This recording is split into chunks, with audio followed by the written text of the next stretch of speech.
National Economic Report. Let's dig into why.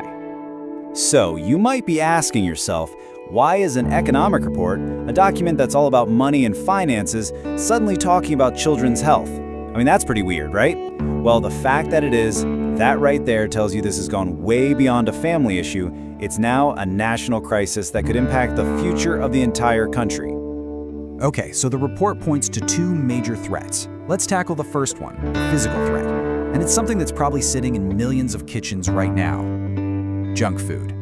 And to really get why this is so serious, we have to look past the charts and graphs. The source material brings up this absolutely heartbreaking story of a 16-year-old girl from Amroha. This makes it real. This isn't just a statistic, these are real lives at stake. Think about her diet. Pizza, burgers, instant noodles. I mean, that's stuff a lot of kids eat pretty regularly, isn't it? But for her, this constant diet led to her intestines literally getting stuck. It was so bad that even the amazing doctors at one of India's best hospitals couldn't save her. It's just a terrifying example of how an everyday habit can become fatal. And this story, sadly, is not a one-off. That number on your screen? 3.3 crore. That's 33 million. Let that sink in for a second. That's how many kids in India were considered obese back in 2020, mostly because of what they're eating and a lack of exercise. And if you think 33 million is a shocking number, well, just wait. Look at where we're headed. By 2030, that number could explode to 8 crore, or 80 million children. It's more than double in just 10 years. We're talking about a public health time bomb here.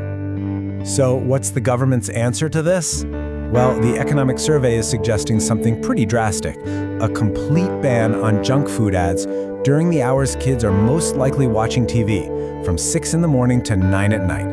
And, you know, this isn't a totally new idea. Countries like the UK are already doing this because they know just how much those ads influence what kids want to eat. All right, let's switch gears to the second threat. And honestly, this one might be even scarier because you can't see it. It's invisible, it's silent, and it's targeting our kids' minds: social media. And you know, other developed nations are already sounding the alarm and taking some really big steps. France went ahead and banned social media for anyone under 15. Australia did the same for kids under 16. They see it as absolutely necessary to protect their young people. And listen to how the French president, Emmanuel Macron, framed this. He didn't just call it a health issue, he called it an issue of national security. He's basically saying, we can't hand over the minds of our next generation to foreign tech companies that have their own agendas. Wow. And the damage here, it's real. We're seeing studies that show social media hits girls and boys differently, especially in those super important teenage years. For girls, it's leading to more loneliness, irritability, even hormonal issues. And for boys, it's a gateway to things like pornography and is causing a major lack of focus on school.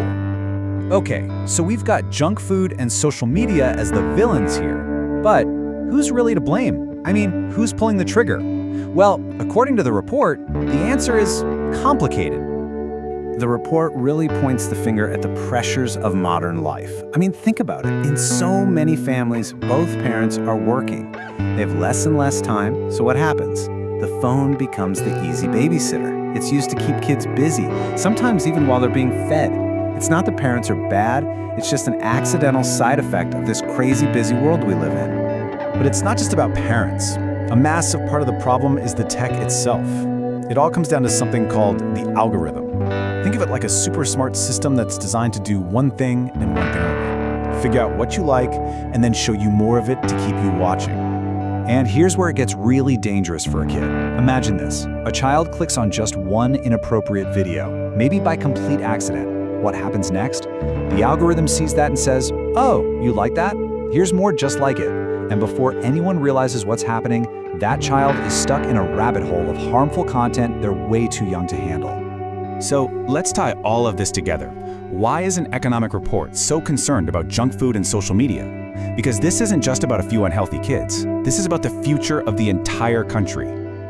Look, India's biggest strength, its superpower, really, is its young population. The country is about to become the youngest in the world.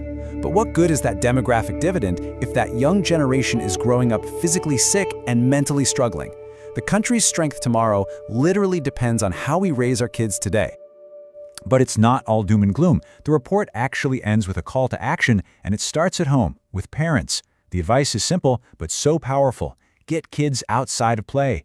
Don't give them a phone while they're eating. Cut back on the junk food. And maybe the most important one, spend real quality time with them, with all the screens turned off. So, we're left with a really big question, aren't we? Our children are our future. They're our greatest strength.